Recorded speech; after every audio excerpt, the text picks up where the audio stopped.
I was born with long, shiny black hair, blue eyes, and pink, rosy cheeks, just like my mom, or that's what everyone told me. I never met Mom. All I had were pictures of her that my aunt and dad showed me, and she was beautiful. You should enter her into beauty pageants. She'll win every prize, just like her mom. Maybe. I want her to be a weightlifter, just like me. Dad was a weightlifting champion until he was informed that he had weak kidneys and was forced to retire. That was when he opened a cozy little fast food restaurant to make ends meet, but it wasn't doing very well. Hi everyone, my name is Arden, and I am the She-Hulk of Germany. Please do like and subscribe before I continue. Both Dad and Aunt began deciding my future even before I could say my first words. And so I found a way to make them both happy, and myself too. I began participating in pageants and wore the prettiest gowns, spoke well and smiled gracefully, but the best part was, I got to show everyone my unique talent. I can lift this heavy stack of books easily. Everyone was amazed with how effortlessly I, a 6-year-old, could carry weights. As I grew up, I got stronger.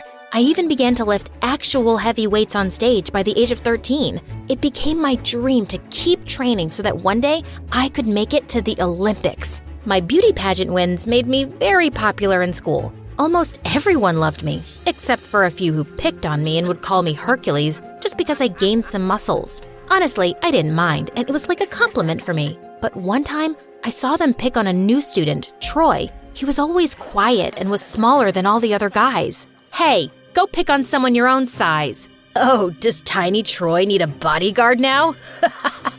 What are you gonna do? Well, first, if you want to talk to me, you should meet my eye line. I was pretty proud of myself. Soon I even began receiving letters and small little gifts congratulating me when I won competitions. It looked like I had a secret admirer. One evening when I got home, my dad and aunt looked so worried. I asked Dad what was wrong. He just brushed me off, saying it was nothing. It's not nothing. We're running out of money and your dad's treatments are getting more expensive. And whose fault is that? You're the one who doesn't save and spends every penny. You even spent all of Arden's competition money. It was for her other competitions. Please, both of you, calm down. We have to work together and think of ways to bring in extra money. They both relaxed a little and tried to think, but couldn't come up with anything. This was way worse than I thought. I couldn't let the restaurant close, and I couldn't let Dad miss his treatments because of it. I searched all over the internet for weightlifting competitions I could join, but all the ones I could find that paid were for grown men, not girls. So I decided to make my own. I passed out flyers all over town and made videos of me lifting dogs, tables, dressers, hoping that would make people curious enough to come. I told Dad, we can use the restaurant as the venue. It'll bring customers and we'll have a place to host the show. What exactly is the show? You're lifting dogs? I'll lift anything anyone can bring. But there's one problem. We need to offer prize money for people to compete with me. That'll be all the money we have. If we lose it, we won't. When I beat them, they'll have to pay me instead. Dad was very concerned, but he trusted me. If anyone can do this, it's you. I won't let you down. But the truth was, I was terrified. What if I lost even the little bit of money we had left? We had no other choice. And when the day came, many people showed up because they had loved my videos. Dad was making money without even trying, and of course, I was able to lift everything they brought, from more dogs to big weights, and even some of the people themselves. Not only did we make a bunch of money and save the restaurant, we got so much attention that I was given a scholarship at the best training academy in the country. And the best part, being at this training academy meant I would even get a chance to compete at the Olympics someday. Then, I got another letter from my secret admirer saying congratulations for the big win. I had no idea who it could be. One weekend while I was visiting home, Dad had asked me to move a table to the outside seating area. They made me do every chore that required lifting or moving heavy things. Just as I began moving it, a very good-looking guy ran up to me, and my heart did a little backflip when I saw him. That's new. Wait, let me help you out. This is very heavy. Oh, no, it's completely fine. Oh, not at all. You might end up hurting your back. Oh, but he did. I watched in amusement as he frowned and struggled to move the table around. I had to hold back my laughter, but I couldn't help staring at him. He was so dreamy, kind, and sweet. Really, it's fine. I can do it. Arden, I know how strong you are, but I don't mind helping. How do you know me? Oh, sorry. I didn't introduce myself. I'm Jude. I was at the same school as you, and my little brother was in your class. I've seen you at competitions. You're really amazing. Oh my God. He was so kind. Wait, what if he was my secret admirer from back then? Turns out, he was now a final year medical student and visited our restaurant often with his friends. Pretty soon, I began visiting home often just to run into him. We would talk the entire time he was there, and he always praised me for my achievements in weightlifting and pageants. Now I was sure that Jude was my secret admirer. It was tradition for students to throw a coin into the fountain at the Academy campus fountain for good luck. Of course, I didn't believe it, but there was no harm in trying, right? Okay, let's try this out. I wish to go to the Olympics. Making a wish to meet someone as good-looking as me? Who do you think you are? Arden, it's me, Troy, from school. Troy? Oh, no way! How'd you get so tall? I'm sorry, I mean, you were… Yeah, I was a very tiny guy. Turns out, Troy was a swimmer. He had a good glow-up, huh? But he was now very vain. He constantly looked at himself when he crossed a glass door or mirror and always praised his own good looks. He was constantly talking about how girls always get him gifts and food he likes. And he wouldn't stop talking about the amazing red car he was saving up to buy. It was so annoying. I pushed him in a bush to shut him up. Oh, I see. You're jealous that I'm talking about all these girls. Actually, I have a crush on someone else, so there. I could tell he was hurt, but he was too cocky. It would never work between us anyway. If you think what I did was mean, I should tell you what he did. Once he promised to give me swimming lessons. He said he would help me when I jumped in, but when I did, he didn't catch me. I started flailing my arms around and thought I was gonna drown when he lifted me up in his arms. Are you all right? All I could think about was how close our faces were to each other. I mean, I almost drowned, but I'm fine now. Okay then, my arms hurt. Saying that, he let go of me and I was back to struggling to stay up in the pool. What a jerk! Just touch your feet to the ground. It's not that deep. Well, Troy wasn't lying. When I stood up, the water came as high as my stomach, but I wasn't gonna let him get away with dropping me back in the pool. I chased Troy around the building for a good 5 minutes before he hid behind some random stranger. All I could see was red, but the minute I looked up, my jaw dropped. It was Jude. Jude, hi. Wait, you know Jude? The real question should be, how do you know him? Looks like you met my little brother. What? He's your brother?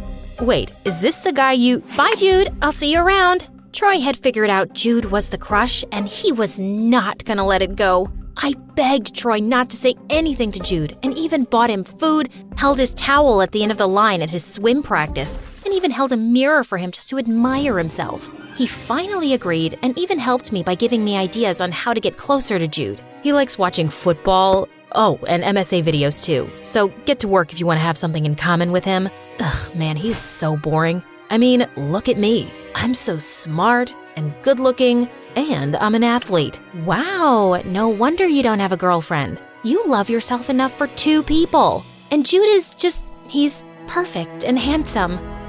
Ugh, gross. Stop talking about my brother. If it'll make you happy, I'll set you guys up on a date. But you have to focus on your upcoming competition first. I agreed, and I was ready for my date with Jude. Except Jude didn't know it was a date. Troy bought 2 tickets to a movie and gave one to Jude and the other to me. I pretended that it was a coincidence. Jude even dropped me home and opened the car door for me as well. Such a gentleman. He said he would be busy for a while with his medical school midterms, but we should hang out again soon. I told him I would love to, and it was okay because I had to focus completely on the competition to get into the national team. I was so excited for the competition and even invited Troy, but Jude also came. I thought you were busy studying. I have a couple of hours to watch your big competition. Good luck. On the day of the competition, however, I was a nervous wreck. Dad, Aunt, Jude, and Troy showed up to support me along with my other classmates. It was a little embarrassing because of the sign they held up with my weightlifting face on it. All red and veiny. It looked like I'd explode. When it was my turn, I lifted the weight and heard cheers until I heard a scream and saw my dad faint in front of me. I left the competition and rushed him to the hospital. The doctor informed us that Dad needed to have his kidney transplant surgery immediately. Aunt and I rushed to get the money to pay for the surgery, but what the doctor said left my jaw on the floor. Oh, you don't have to worry about it. Someone already took care of it. Your dad is already in surgery. He then informed us that this person wanted to stay anonymous, but I was sure it was Jude because he asked me to forget about this person now and just stay with Dad. But I couldn't just let him pay such a big amount. But I decided to first help Dad recover before I thanked Jude, who was busy studying anyway. A month later, Dad himself kicked me out of the house and said I had to go back to the academy. And I'm glad he did because I got the best news ever. I was going to get another chance to get into the national team. The new competition was in 3 months, so I trained and trained and trained some more and won. I was over the moon, and I texted Troy and Dad and told them the news. But there was one other person I wanted to give this news to, Jude. I rushed to meet him to thank him and also give him the news. I was shaking like a leaf as I walked towards Jude, but the minute I saw him, my heart shattered into a million pieces. He was talking to one of the prettiest girls I have ever seen, and they were smiling wide and holding hands. Arden, hey, why'd you want to meet so urgently? Everything okay? I wasn't paying attention to anything Jude said after he introduced me to the girl, his girlfriend. He said they'd been best friends since high school and finally, only a few days ago, confessed to each other that they were in love. That's when I realized our date really wasn't a date. He was just a nice guy. I spoke to her for a bit before I thanked Jude for paying for Dad's surgery. I couldn't tell him about my crush now. Arden, it wasn't me.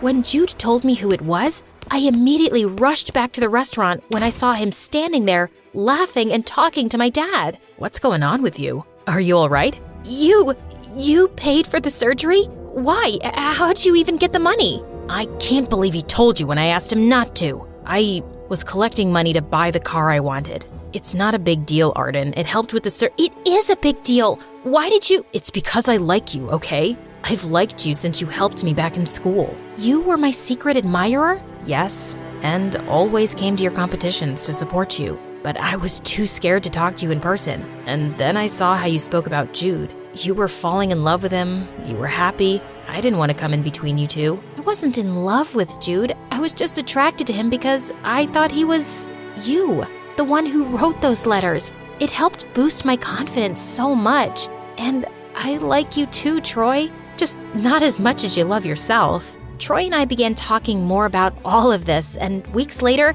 Troy asked me out on a date. Even though he loved himself enough for the both of us, I gave him a chance. And a month later, we began dating. He was there the entire time during my practice. And finally, after years and years of training, hard work, and competitions, I made it to a prestigious international championship and won gold. Everyone supported and cheered for me, including my biggest supporters, my dad, aunt, and of course, Troy. I even opened my own training center and now train young girls in weightlifting and still continue to compete.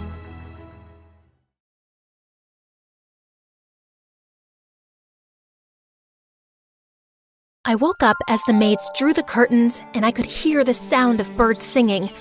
I slipped into my shimmering gown, just like Elsa's, placed delicate heels on my feet like Cinderella, and styled my hair like Rapunzel's. I looked awesome. Why wouldn't I? It was my 7th birthday after all. Whoa, I want to pinch myself. Is it for real? You look stunning, my princess. Thanks, Dad. But you remember your promise? You will rescue me if I need you to, right? Of course, sweetheart. Hi, I'm Olivia, the princess of a small country in Europe. Dad threw a grand party for my birthday, and everyone was stunned to see how pretty I looked. Oh my God, the princess came straight from heaven. You light up the room with your beauty.